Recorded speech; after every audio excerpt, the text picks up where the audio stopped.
नमस्कार दोस्तों, online YouTube channel पर आपका स्वागत है। मैं शंकर लाल सैनी। दोस्तों, इससे पहले हमने संवैधानिक विकास में 1773 का रेगुलेटिंग एक्ट पढ़ा था।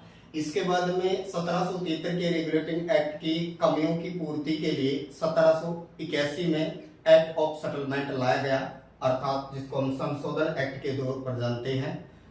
उसकी और जो कमियां रही, उन कमियों की पूर्ति के लिए लाया गया 1784 का पिट्स इंडिया एक्ट। और दोस्तों, पिट्स इंडिया एक्ट के अंतर्गत व्यवस्था की गई थी कि जो गवर्नर जनरल हुआ करता था, उसकी कार्यकारिणी में 3 सदस्य हुआ करते थे। मतलब गवर्नर जनरल के अलावा उसकी जो परिषद हुआ करती थी, उसमें 3 सदस्य हुआ करते थे। और इन 3 सदस्यों में से एक जो था वो एक चांसलर हुआ करता था, जो कि सेना का एक प्रमुख के तौर पर था। अब ये जो 1786 का जो एक्ट आया, इस एक्ट के तहत इसमें थोड़ा सा बदलाव किया गया। और अब बदलाव क्या कर दिया गया, तो इसमें जो पहली व्यवस्था की गई कि जो गवर्नर जनरल जो था, इस गवर्नर जनरल को सेना का प्रमुख बना दिया गया। यानी गवर्नर जनरल को ही सेना का क्या बना दिया गया, प्रमुख बना दिया गया। ये कौन सा एक्ट था, 1786 का एक्ट है। और दोस्तों, दूसरा इसमें प्रावधान ये किया गया कि ये जो गवर्नर जनरल जो हुआ करता था, इसकी जो परिषद हुआ करती थी, उस परिषद के निर्णय को ये निरस्त कर सकता था। तो परिषद के निर्णय को निरस्त करने का क्या दे दिया गया, अधिकार दे दिया गया। ये अधिकार दिया गया गवर्नर जनरल को। और हम बोल सकते हैं कि इसमें गवर्नर जनरल को क्या दिया गया, तो वीटो पावर दिया गया। तो दोस्तों, ये गवर्नर जनरल को यहाँ वीटो पावर मिला और गवर्नर जनरल को सेना का प्रमुख बना दिया। और परिषद के जो निर्णय हुआ करते थे, इन निर्णयों को गवर्नर जनरल अब क्या कर सकता था, निरस्त कर सकता था। तो हम कह सकते हैं कि गवर्नर जनरल की शक्तियों में क्या की गई, वृद्धि की गई। गवर्नर जनरल की शक्तियों में वृद्धि की गई। ये कौन सा एक्ट है, तो ये है 1786 का एक्ट। अब दोस्तों, इसके बाद में आता है आपका अगला एक्ट, जिसको हम नाम देंगे 1793 का एक्ट।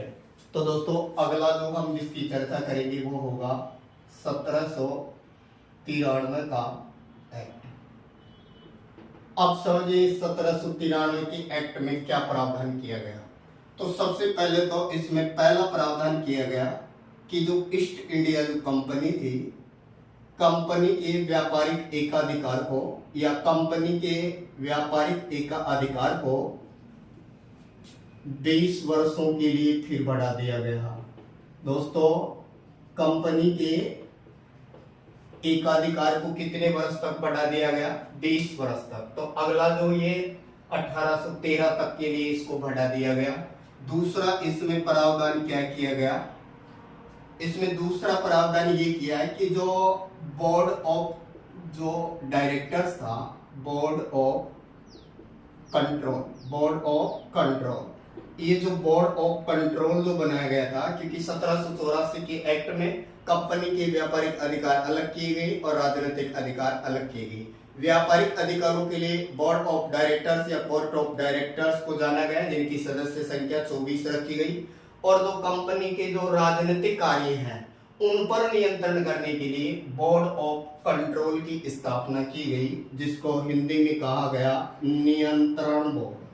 और जो दोस्तों, ये जो नियंत्रण बोर्ड का जो गठन किया गया था, इसमें कितने सदस्य रखे गए थे, 6 सदस्य।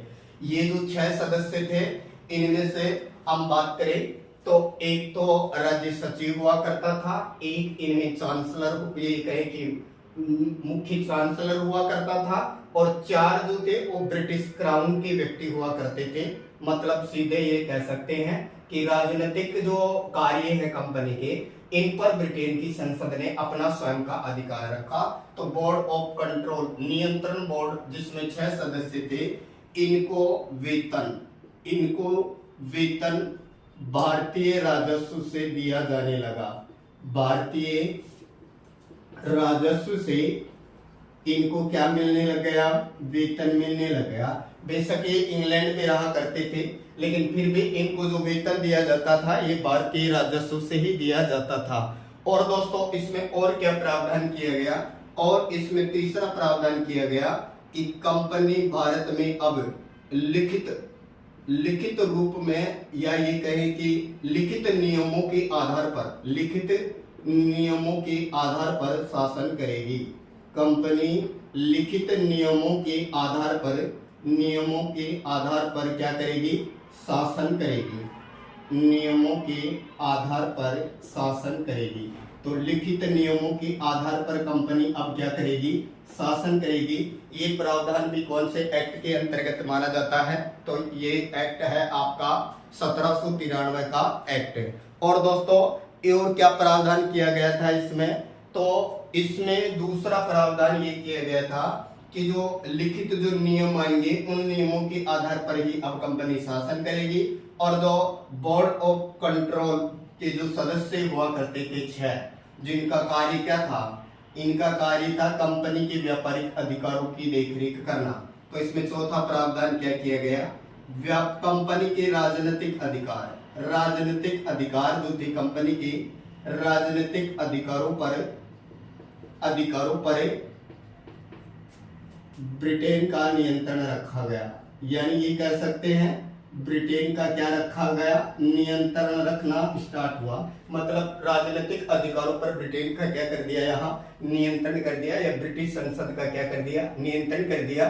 तो राजनीतिक अधिकारों पर जो नियंत्रण करने के लिए उन्होंने बोर्ड ऑफ कंट्रोल रखा। इसके अलावा और क्या किया गया इसमें, तो गवर्नर जनरल की जो शक्तियां थी, जो वीटो दिया गया था, गवर्नर जनरल की वीटो पावर को स्पष्ट किया गया। वीटो पावर को क्या किया गया, स्पष्ट किया गया कि गवर्नर जनरल शांति व्यवस्था के लिए, अब वीटो का प्रयोग किसके लिए करेगा, शांति व्यवस्था के लिए करेगा। इसके अलावा ब्रिटिश राज्य हितों के लिए करेगा।